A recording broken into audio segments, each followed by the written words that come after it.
You are. Okay, so Very, we're very, very rolling. nice to actually meet you face to face, by the way. You too, man. I've been following your posts for a while. It's some really inspiring stuff. Um, so let me, like I said, a lot of this is just getting to know you. So, Okay. um, what's your name? Your full name, and what are you running for? In which John state? Keating. John Keating, JohnKeating. And I'm running for the Illinois State House of Representatives in the 96th district as a Green Party candidate. Green Party. Okay. And which state you said? Illinois. Illinois. Okay. And describe to us what you're doing as an activist in these protests that I've been seeing, and like how you've exactly been getting your message out there, and as far as Black Lives Matter and the movement. Um, I've been an activist for as long as I can remember. My dad was a union organizer when I was growing up. So I approach these more from an organizer role and trying to inspire other people to get involved. That's why I'm as vocal as I am. I feel like if people see me being really loud, they are more comfortable breaking their silence just a little bit. I went viral back in April when I was doing a pro-mask counter protest against the Illinois reopen protests, and after that, when George Floyd was murdered, folks looked to me to see what the next step was because I was the vocal activist in the area. And so it almost fell into I don't want to say fell into my lap, but it was folks looked to me to Because you were say, hey, involved with unions and yeah, so hey, what do we do now? And so I helped organize a number of local rallies, and through that was able to push the message that it's not enough for us to just be out here in the streets. We have to actually have demands, and we have to have things that we want to see changed. So I've been blessed to help and mentor a number of new activists here in the area. in Illinois. Yes, And where were you running for something at the time I when this was all not. went down? Um, I was not. I actually got a phone call from a friend of mine about actually exactly a month before the day that I filed and said, hey, as of now, the Democrat that's running for the 96th is unopposed. And she is Democrat only in name. She voted against Mhm. marriage equality. She voted against abortion rights. She voted against legalization for cannabis from decriminalization to medical and recreational. So it's not somebody who really represents the area well, but they vote for her because she has that D next to her name. Do you think you'll be able to bring public interest to the Green Party, just despite that, with the bias involved? I think so. It's a lot easier at the local and state level for people to see Yeah, that's true. results Local. from a third party candidate. And we've actually already recruited candidates for the election in 2022 for the Illinois State House, including somebody who is currently running locally. I can't speak because he's currently running as a Democrat. Okay. But a lot of people understand that the Democratic Party doesn't actually represent the liberal interests that a lot of people want to see to happen. Okay, that's interesting. Yeah, I tend to agree as far as the party dichotomy. Um, so you said you just today were out delivering uh like necessities to homeless people, and that you do a lot of like charity, or like you've been contributing a lot to like homelessness and poverty, or I do what I can, and one of those things has been using my platform to get donations. We are currently supplying, there's a tent city encampment here in Springfield, Illinois, that has been there for about a month and a half. And it's actually really cool. They look at it as an occupational protest. And as somebody who was involved in the Occupy movement back in 2012, it's it's considered a really cool protest? to see them utilizing that. And the idea behind it is that the more tents they have out there, the more people are going to see, and the more residents are going to speak out against what is a growing issue, and it's going to force the city to do something. So today we went down and we delivered a dozen air mattresses, a little over a dozen sleeping bags, some plastic plates so they're not throwing stuff away all the time, just things that they've actually asked for. And that's something that you don't see a lot when folks are working with these populations is they say, hey, this is what I think that they need. And the police haven't tried to like shut you guys down from doing that or anything? They have not. Right now, the city is actually working with the encampment and has, because all of our shelters are closed because of COVID. Oh, So they there kind of was nowhere to push them out to where they normally would. So they've actually put up porta potties. They put a yeah. temporary Happening in LA too. yeah, Just they put a sort of temporary like storage unit up. doing what they can, I guess, with under the circumstance. And I think tomorrow or Wednesday, they're actually supposed to be getting a power station out there so folks can charge their phones and things of that nature. That's great. And so let's talk about some ways that you've been attempting to demand justice for the murders of Breonna Taylor, Jacob Jacob Blake, Breonna Taylor, George Floyd, and I mean countless others, a lot of which in your sort of area of the country. I take it, right? Illinois. It's Yeah. west. Yeah. The closest one to home for us has been Jacob Blake. That's Kenosha's a 4-hour drive that me and another activist here in town actually made the day after Kyle Rittenhouse murdered 2 protesters. We are making sure that we have a concise message and what we want from our local municipality. And that's one of the things when we were in Kenosha that I spoke to the organizers up there was that it's very important to have concise demands. Power gives up nothing without a demand. And so you have to know what you're asking for. Here we are focusing on there's a police review commission that is entirely ineffectual. It is negotiated into the contract. So the Right. union actually has final say, which means that it has 0 teeth. They've looked at 1 case in the last 3 years since it's been around, as well as a residency requirement for the local police force, because we feel that if they're living in the community and not in the bedroom communities around Springfield, they're going to be more knowledgeable on what actually goes on and know people better, which means that they're going to be more effective at their jobs. And how do you exactly, what is our exact route of prosecuting these guys? And do you know their names, the police who killed them?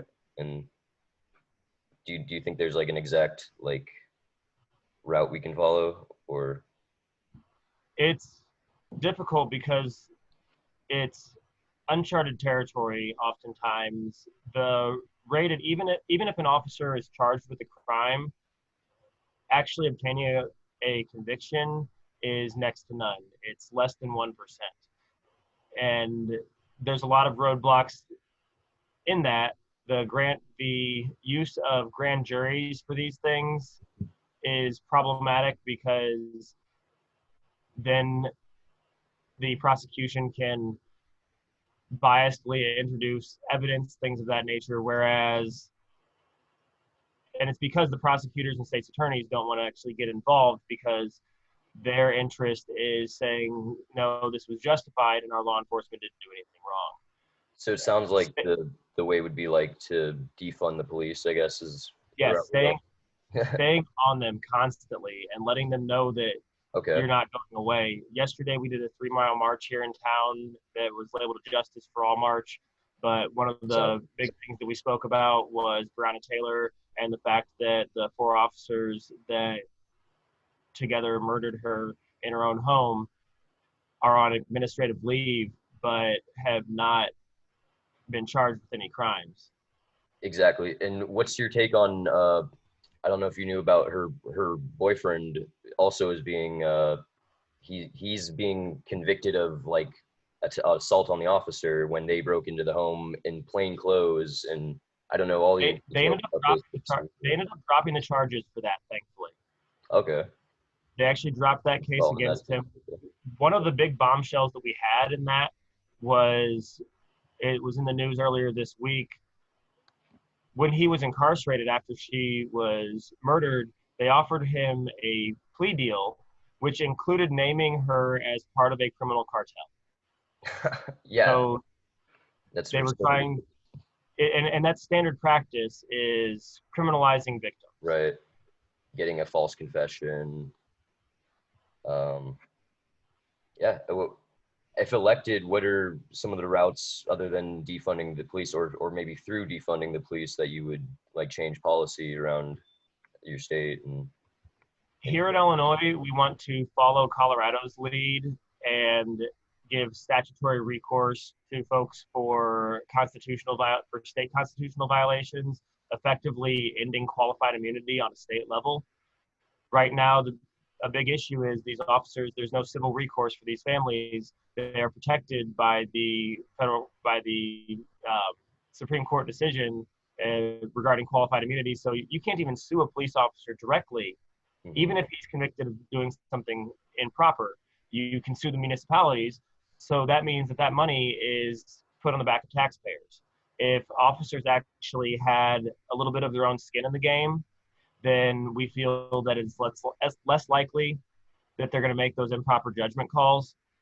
Another thing that we're working on is ending Illinois' participation in the federal 1033 program, demilitarizing our local police forces. The 1033 program is what grants old military equipment, guns, weapons, vehicles, night vision goggles, things of that nature, to local municipalities. And we've seen time and time again, first of all, the ones here in Sangamon County where I'm from, the guns have never left the shelves. And many of them are Vietnam era. So they have these weapons that we're paying for storage. They also have a mine-resistant vehicle, an MRAP, that they brought out during our protests for justice for George Floyd. And we ended up having an officer pointing a rifle at about 25 protesters that had nothing but paper signs sitting atop a mine-resistant vehicle. We have gotten from the mayor since then that the only reason they have that is for hostage situations, so they can easily pull up to a residence and pull somebody out and take them. But now that we have that information from him, if they try and bring that out during peaceful protests, it's something that we're able to call them out on. Yeah. And so you're trying to get it on the ballot to where they can't have access to the militarized. Well, what we want is we want to end our participation in the program, which Illinois doesn't have the ability for citizens to put something on the ballot. It has to be introduced by legislature, which is another thing that we would like to change. As we saw with legalization in many areas, that was a citizen push initiative, but we don't have that ability here in Illinois. So we need the ability to put things on the ballot so folks can actually vote for what they want to see the changes. But we want to end our participation in the 1033 program and return past disbursements. We don't need to be spending storage for all of this equipment that they aren't using when that money can go better to other places. Jesus. Yeah, it sounds like you have a strategic plan towards that. You talked about your background in activism as like a union kid.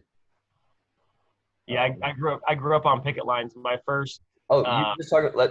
I wanted to hear about these confrontations with the police. It sounds like you've had maybe a lot of confrontations out there protesting for Black Lives Matter, and I mean, it seems like you've encountered like crazy bigots and like people like I'm sure the police have been harassing you too, and so yeah, what are some of those moments been like lately in this whole crazy 2020? Here locally, the Springfield police have actually been extremely hands-off. Okay. It feels like they're aware that inserting themselves into situations escalates it in and of itself. We've had issues in local communities in Bloomington Normal, which is about an hour away. They have been ticketing cars that have been protecting marches.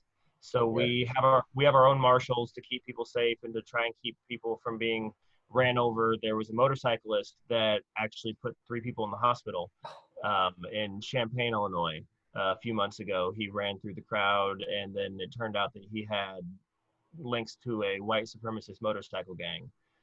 So, but the police there are very anti-protester. They're ticketing people. They're taking people to jail. Here in Springfield, they've been very hands-off. In Kenosha was definitely the most combative that we've seen them.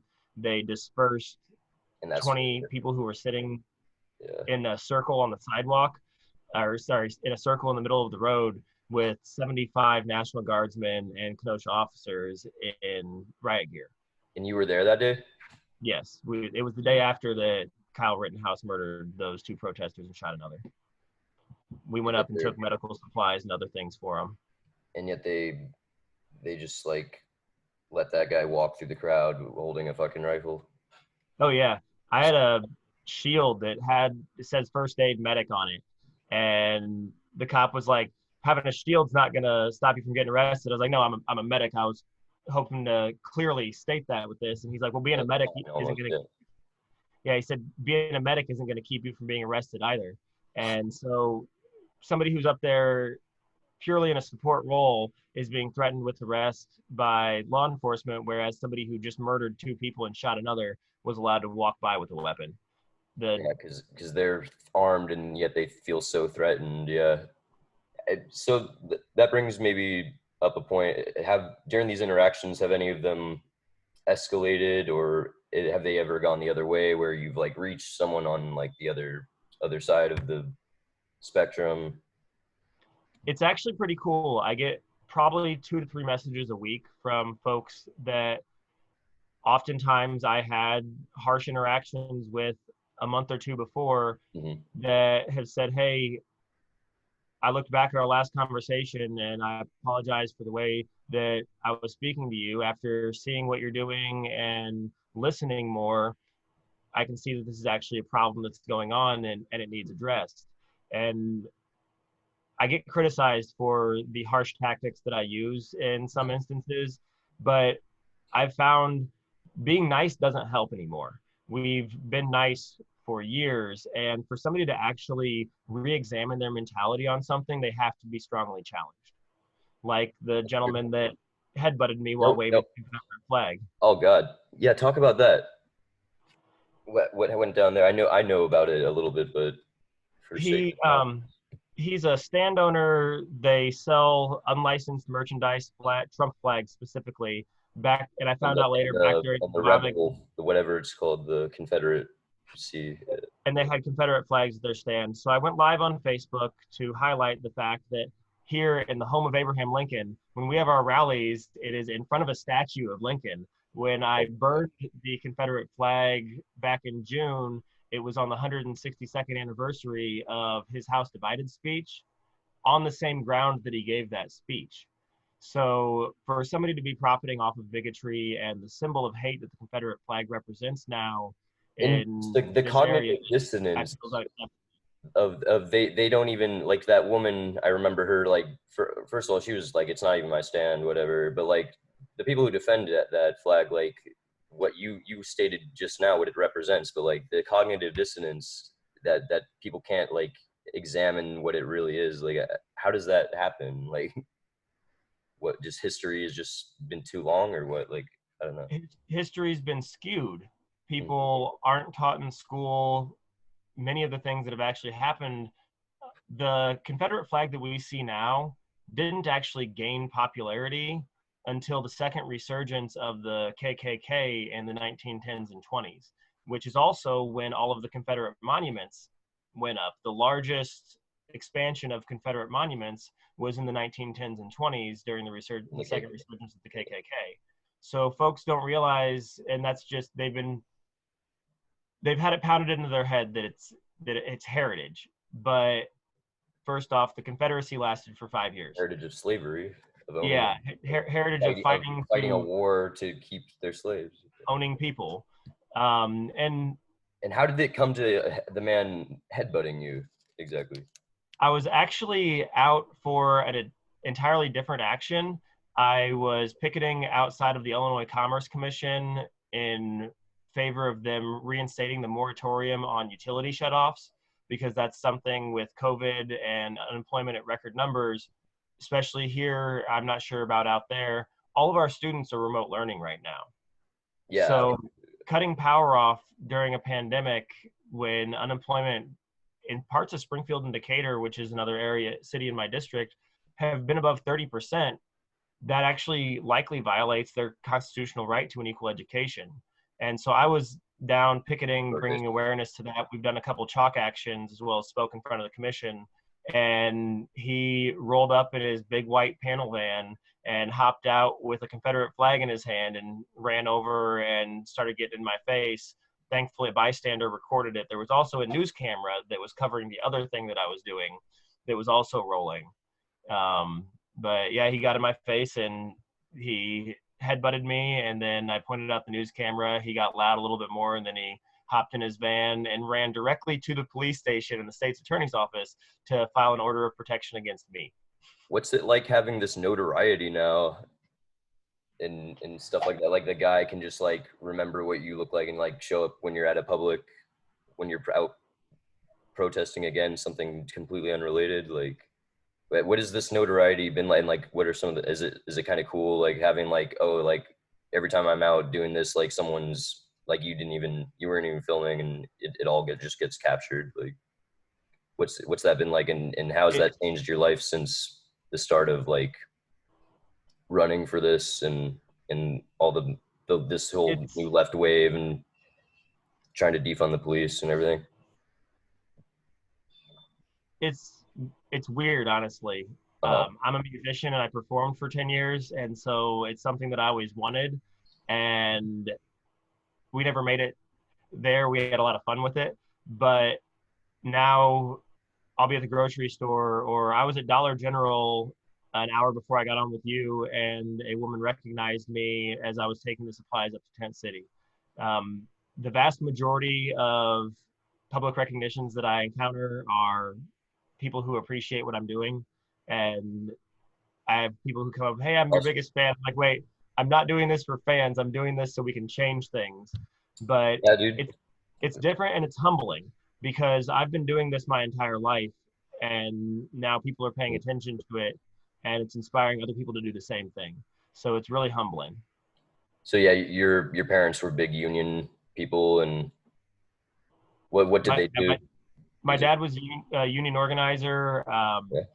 He was involved. There was a large action in the early to mid 90s in Decatur, Illinois, where A.E. Staley, Bridgestone, Firestone, Tate and Lyle, and Caterpillar locked out employees for various reasons, and it ended up dragging on for an ungodly amount of months. And one of my first memories is watching my dad get carried away by 4 Decatur police officers screaming union.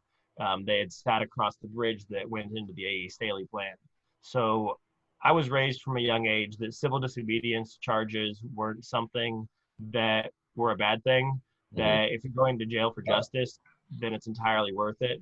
My mom was, when I was growing up, she licensed foster parents to find homes for children and was an activist for domestic violence as well. So I definitely got it from both sides. Yeah, like groomed to be like a public servant, or I don't know. Yeah. That's great though. Yeah. No, I like you said, you're not doing this for fans, but I'm a fan. I'm really inspired by what you're doing, and I want to get involved with this activism. It seems like you have like sort of a mastery over it, and I really hope you win, dude. Thank you. Sounds like you have a really good chance. That's entirely why I'm running for office as well, because that's not something, I'm not going to lie. When I was a kid, I was the kid that wanted to be president, but I caught a felony for spray painting when I was 19. So I didn't think that was something that was ever going to happen. And I've seen that side of the criminal justice system and how my skin tone and my lack of melanin has benefited me in those situations. Because if I had done what I did when I was younger, as somebody who was darker than I am, I would not likely be outside today. But so it was never something that I really looked at after that. And then once I got the platform through the activism, I realized that if I can inspire people to activism, then I can inspire people to run for office. And that's what we need, is more regular folks getting out there and getting involved, because as long as we have folks who represent corporate interests in the buildings that make the decisions, then we're never going to see the changes for the middle class and the working class that we actually need. I exactly agree. So let me ask you this though. Why the MC? Is it, how did you come up with that nickname? That was actually my rap name. Okay. It was the Master of Ceremonies, Mr. Right. Move the Crowd. There were a number of alliterations that we used for it. It was given to me by a friend of mine that's actually a DJ out in Vegas now, Jim Smiley. Okay. And you've kept it for years. Well, Facebook won't let me get rid of it anymore. I Oh, had, okay. So it's a Facebook thing. Okay. yep. All So right. so it just kind of stuck in. So that's just, but it's something that I've always been used to answering to. But it's definitely interesting getting into a more professional avenue and people still knowing me by that name. Um, Let me ask you, what changes have you already seen brought about in the community thanks to your campaign and activism with the Black Lives Matter protests? What are some, not policy changes, but well, yeah, I guess, but like obviously they won't be implemented yet. But have you seen things start to go change gears or? We have actually seen some policy changes on the city council. Mhm. We have a couple aldermen that are really great allies, and so they have put some teeth into some anti-racism things. But the biggest thing that we've seen a change is how the community receives it. I was around for Mike Brown back in 2014, and then to now, when somebody says Black Lives Matter, our march yesterday, we had people coming out of their houses and cheering, which was Yeah. something that 5 years ago, if you're screaming no justice, no peace, people are going to lock their doors. So seeing the community actually realize that there's an issue, and we've been able to do that here because our protests have been very well organized and very peaceful. Okay. So people in the area have been using us as an example as to look what they're doing here in Springfield and what the awareness they're being able to achieve without having to do anything too untoward. However, that being said, I can't say that I understand what it's like being Black in America and dealing with this every day, and then seeing another one of your brothers or sisters shot down or suffocated by police. So I also can't say that when things go the other way that I condemn it because I don't understand how that anger feels. So you want to use this position that you feel you're privileged enough to be able to attain to embolden others and speak up for Black people and other marginalized groups, and it's a major left wing movement that you're involved in, but you chose the Green Party. Yeah, so I mean, I realize I tend to agree that the Democratic Party doesn't represent the left, but and obviously the Green Party is a smaller party. So you didn't think that there should have been a way to maybe bridge like sort of what Bernie tried to do, even though that kind of failed?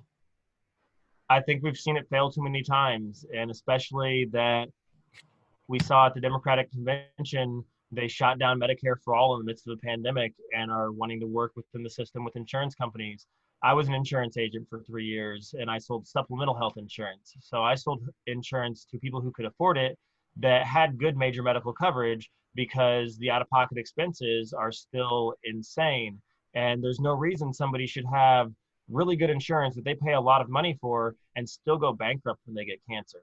And so the fact that the Democratic Party failed to include that in their platform, especially with everything that's going on and the state of our country now, was unconscionable to me, and that's not something that I could support. So it's mainly the healthcare issue. It's probably like the major one that. Healthcare, I mean, there's a number of issues. The fact Free that housing. they I mean, are, yeah, universal income, universal basic the income. Um, UBI, the prison system and prison labor. Here in Illinois, we still have a lot of products that are made by prisoners. Um, I caught some flack for saying it a few weeks ago online, they're fighting but fires out here, right? I mean, yeah, yeah. and then when they get out, they can't get a job as a firefighter because their criminal record prevents it. They have the experience and they get paid $2 a day. Whereas, A felony will prevent you from doing a lot in this country. It's crazy. yep, and which is asinine. They're giving them out for things like, in my case, property damage. I spray painted a garage door when I was 18 years old, and because the damage was over $800, it was a felony charge, and because of that, I lost my right to bear arms for the rest of my life. This country. Well, so let me ask you, who are you voting for? Obviously not Trump, but so are you supporting Biden or no, with considering your opinions on the Democratic Party? Or In places that are safe states, Illinois has not gone to red ever, like, anybody other than a Democrat in the presidential election in 50 years. right. So in places that aren't at risk, it's important to vote third party, because if we get to 5% on a national level, that increases funding and ballot access. Jill Stein broke records in 2016 for fundraising and fundraised under $5 million. I almost 5%, 5% gets the Green Party $20 million in funding. And unfortunately, money is huge in politics because you have to be able to get your message out to the masses. So personally, I'm voting for Howie Hawkins and Angela Walker, and I am extremely proud to have candidates that align so well with my views and that I believe in so strongly. Howie Hawkins is the original New Green Dealer. He brought that out a decade ago, and that's been picked up by the progressive wing of the Democratic Party. What Bernie's talking points, you're saying he aped it somewhat, or 100%. Okay, that's interesting. Cool. Sorry, I didn't mean to cut you off. I just wanted to clarify. Oh, you're completely fine.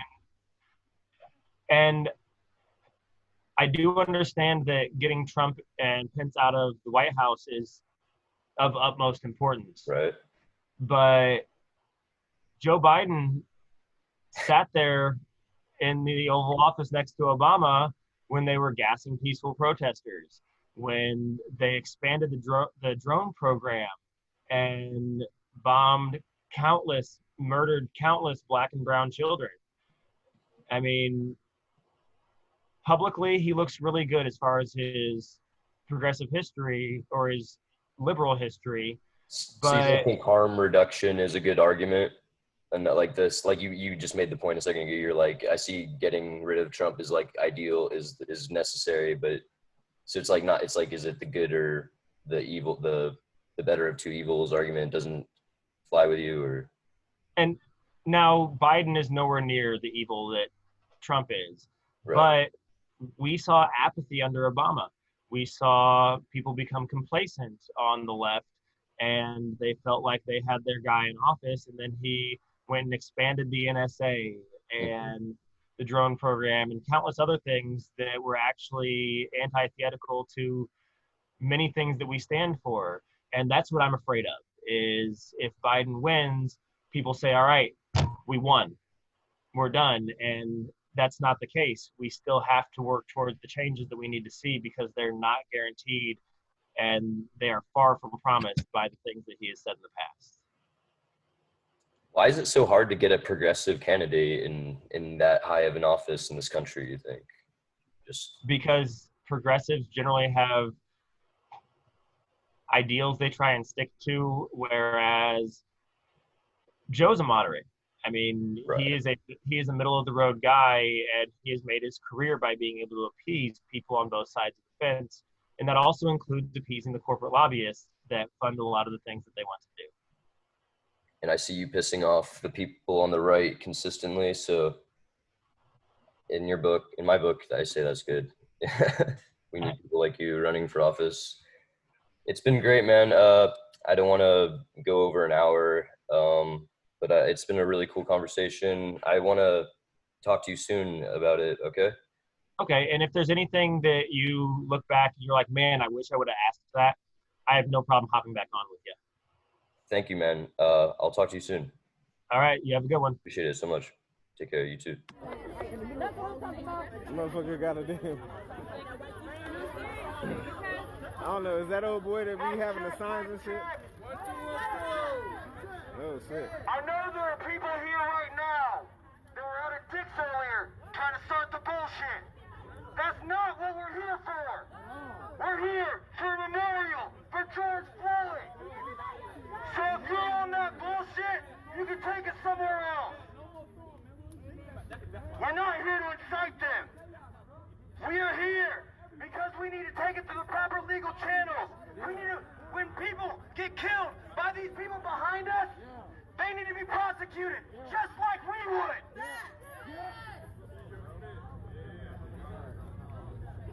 Say his name.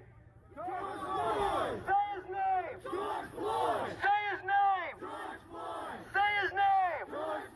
Say his name. Say his name. No justice. No peace. No justice. No peace. No justice. No peace. Prosecute the police. No justice. No peace. No justice. No peace. No justice. No peace. Prosecute the police. No justice. No peace. No justice. No peace. No justice. No peace. Prosecute the police. You know what's real interesting though? As soon as this dude showed up, whoever he is, these motherfuckers eased back real quick. Y'all catch that? They was like, ah, dude, got it. That's crowd control right there. Hey, I mean, I'm a conspiracy dude, but... Thing I have ever seen, and I am so proud of my city right now. Let's go.